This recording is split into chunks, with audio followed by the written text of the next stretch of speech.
Nima tushunmadim? Sumkani o'chiravering. Syomka qilishga huquqim bor meni. Huquqingiz bor aka. Bu boshqa telefon. Hech kim sizga huquqingizni ta'min qilayotgani yo'q, hech kim sizga.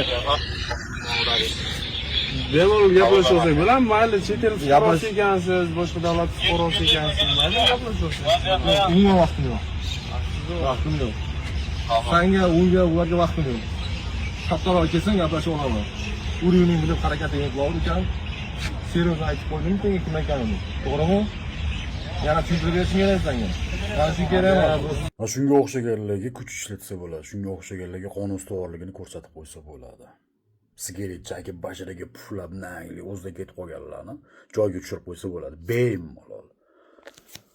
Hurmatga hurmat bilan javob berish kerak. Behurmatlik qilyaptimi, joyiga tushirib qo'yish kerak. Nima qilibdi boshqa davlat fuqarosi bo'ladigan bo'lsa, o'zidan ketib qolganmi, qonunlarni mensimayaptimi, masalaga kimligimni tushuntirib qo'ydim-ku, sen bilan gaplashgan vaqtim yo'q, sen bilan gaplashgan vaqtim yo'q, katta ingizni gaplashib olaman. Sen kimsan? Jinni chiqoq.